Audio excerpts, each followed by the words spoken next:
মুসলমান আল্লাহর গোলাম, আজকে সারা পৃথিবীতে মানুষ রাসেল ভাইপার নামক সাপ দেখে ভয় পাচ্ছে। রাসেল ভাইপার সাপের কারণে সকলে আতঙ্ক, অথচ আল্লাহ তাআলা পবিত্র কোরআনুল কারীমে বারবার বলতেছেন, আউযু বিল্লাহি মিনাশ শাইতানির রাজীম, বিসমিল্লাহির রাহমানির রাহিম, ইয়া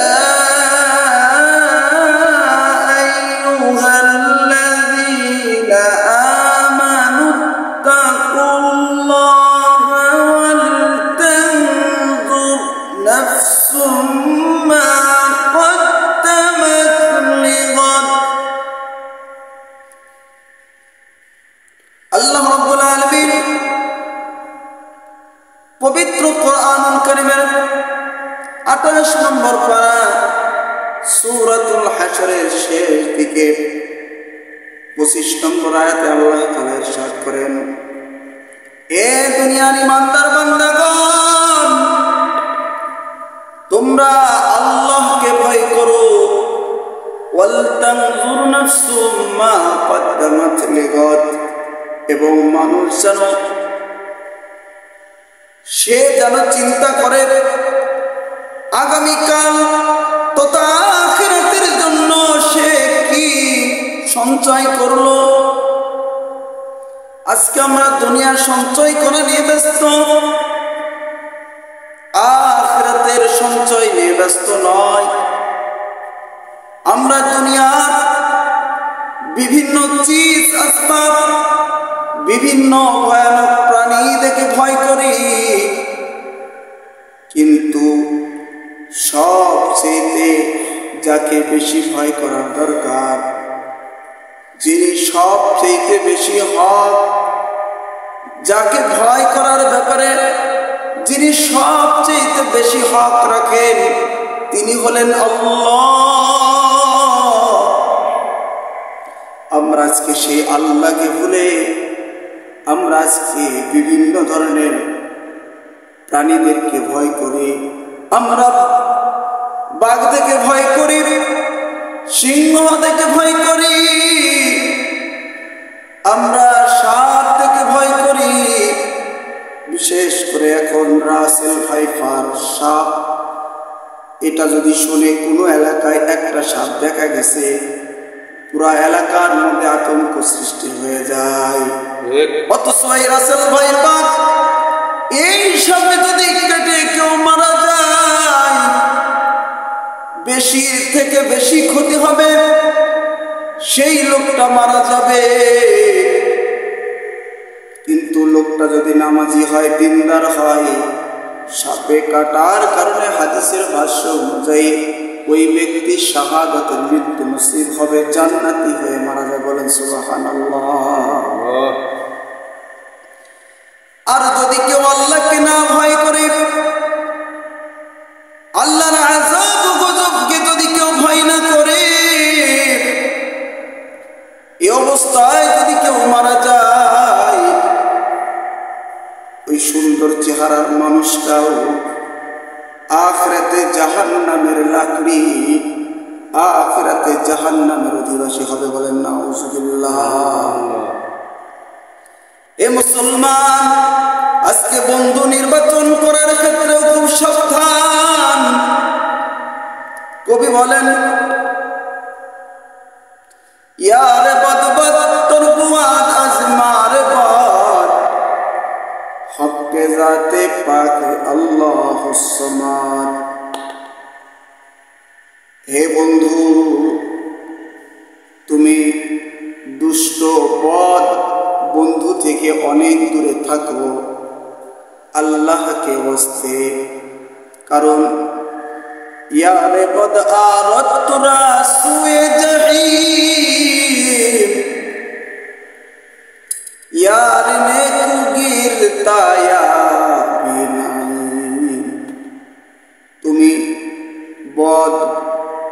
দোস্ত আহবাব থেকে দূরে থাকো, কারণ এই বদ সংস্পর্শ তোমাকে একেবারে জাহান্নামের দিকে পৌঁছে যাবে। আর তুমি যদি সৎ নেককার বন্ধু তুমি গ্রহণ করো, এই সৎ নেককার বন্ধুর সিলায় সে তোমাকে টেনে জান্নাতের দিকে নিয়ে যাবে। বলেন সুবহানাল্লাহ। এ মুসলমান আল্লাহর গোলাম, আজকে রাসূল ভাই পার দিকে তো ভয় পাওয়ার কিছু নাই।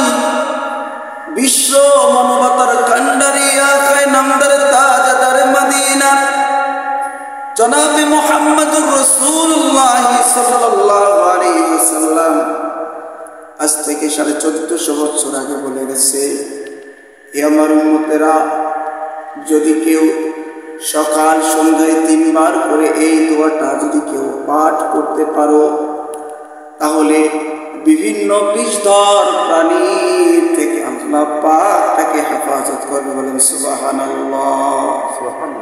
দোয়াটা হলো এই, আউযু বিকালিমাতিল্লাহি তাম্মাতি মিন শাররি মা খালাক ওয়া মিন শাররি আইনিন লাম্মা।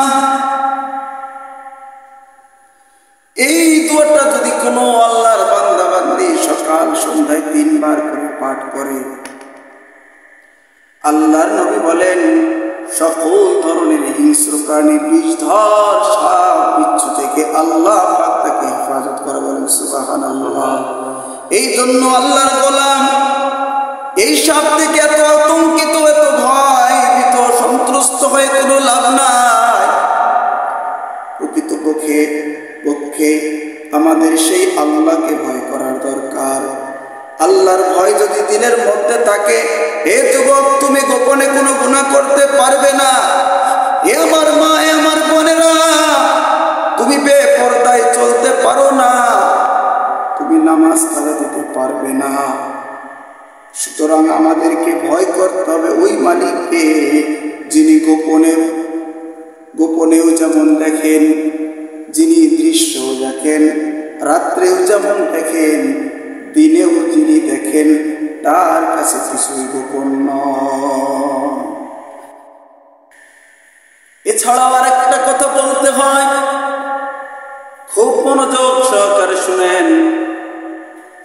অনেকেই দেখেন, অনেকেই রাসেল ভাইপার নিয়ে অনেক ধরনের টপিক শোনা যায়।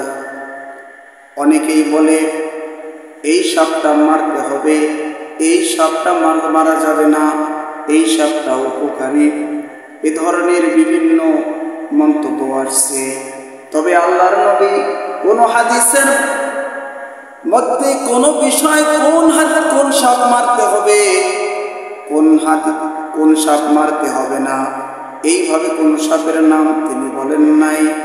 তবে আল্লাহর নবী কথা বলছে, সাপ মারার পূর্বে যদি ঘরের আশেপাশে কোনো জায়গায় সাপ দেখা যায়, তাহলে 3 বার আগে এই কথা বলতে, হে তুমি যদি জিন হও বা জিনের বাচ্চা হও, তাহলে তুমি আমার এখান থেকে সরে যাও।